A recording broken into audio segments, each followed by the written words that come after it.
आज हम एक बहुत ही इंपॉर्टेंट कॉन्सेप्ट को समझेंगे, ट्रांसफर प्राइसिंग। ये नॉर्मल प्राइसिंग नहीं है। This pricing directly impacts your profit allocation, return on investments और साथ ही साथ कंट्री के जो टैक्स रेवेन्यूज हैं उसको भी इम्पैक्ट करती है। अगर सिंपल लैंग्वेज में बात करें तो ट्रांसफर प्राइसिंग का क्या मतलब है। देखिए, एक कंपनी में बहुत सारी डिवीजन हैं, एक डिवीजन दूसरी डिवीजन को कुछ गुड्स और सर्विसेज प्रोवाइड करवा रही है इंटरनली। अब अगर एक डिवीजन दूसरी डिवीजन को कुछ गुड्स और सर्विसेज दे रही है तो उसके बदले में वो कुछ प्राइस चार्ज कर रही है, उसी प्राइस को हम बोलते हैं ट्रांसफर प्राइस। इसकी इंपॉर्टेंस तब बढ़ जाती है जब ट्रांजेक्शन क्रॉस बॉर्डर हो, यानी कि कंपनी की डिविजन्स दो अलग अलग कंट्री में एग्जिस्ट कर रही हों जिनमें गुड्स और सर्विसेज का एक्सचेंज हो रहा है, राइट। अब इसकी इंपॉर्टेंस क्यों बढ़ गई, क्योंकि मल्टीनेशनल कंपनीज में हर डिवीजन अपने प्रॉफिट्स के लिए और अपने रिटर्न ऑन इन्वेस्टमेंट्स के लिए खुद ही रिस्पॉन्सिबल है। सो जब वो इंटरनली ट्रांजेक्शन्स करेंगे तो उन्हें एक ट्रांसफर प्राइस को फिक्स करना पड़ेगा। लेकिन इससे किस चीज पर इफेक्ट होगा, ओवरऑल कंपनी की जो प्रॉफिट डिस्ट्रीब्यूशन है उस पर और साथ ही साथ टैक्स पर। तो डिसाइड करना पड़ेगा कि उसके ऊपर कौन सी कंट्री का टैक्स जो है वो लगेगा। अगर कंपनी अपना प्रॉफिट लो टैक्स कंट्री में शो कर दे तो उसकी ओवरऑल टैक्स लायबिलिटी क्या हो जाएगी, रिड्यूस हो जाएगी।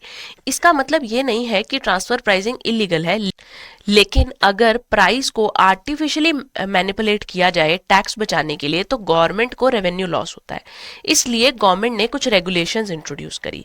बहुत सी कंट्रीज ओईसीडी की गाइडलाइंस को फॉलो करती है और इन गाइडलाइंस का कोर रूल क्या है, आर्म्स लेंथ प्रिंसिपल। अब आर्म लेंथ प्रिंसिपल क्या है? आर्म लेंथ प्राइस वो प्राइस है जो कि independent unrelated parties open market में एग्री करती है। मतलब अगर कंपनी अपनी सब्सिडरी के साथ कुछ प्राइस को फिक्स करती है तो वो प्राइस मार्केट से बहुत ज्यादा डिफरेंट नहीं होना चाहिए। It should be relatable with the price in the market. Clear? तो आर्म लेंथ को कैलकुलेट करने के बहुत सारे मेथड्स हैं और वो इंश्योर करते हैं कि प्राइसिंग जो है वो यूनिफॉर्म हो, सेम लेवल की प्राइसिंग हो, फेयर लेवल की प्राइसिंग। ट्रांसफर प्राइसिंग का यूज बैंकिंग कंटेक्स्ट में भी होता है, for funds transfer, for evaluating the profitability of the branch और इंटरनल इंटरेस्ट रेट्स को कैलकुलेट करने के लिए भी ट्रांसफर प्राइसिंग का यूज होता है। आपके एग्जाम प्रिपरेशन को और स्ट्रांग बनाने के लिए एड्यूटैप ने कुछ कोर्सेज लॉन्च किए हैं। For that you have to visit the website of Edutap, जहां पर आपको complete full package master course मिल जाएगा। लाइव बेसिस पर पढ़ाई करने के लिए लाइव क्रैश कोर्स मिल जाएगा और एग्जाम एमसीक्यू प्रैक्टिस करने के लिए आपको test series available. All you have to do is visit edutap.co.in।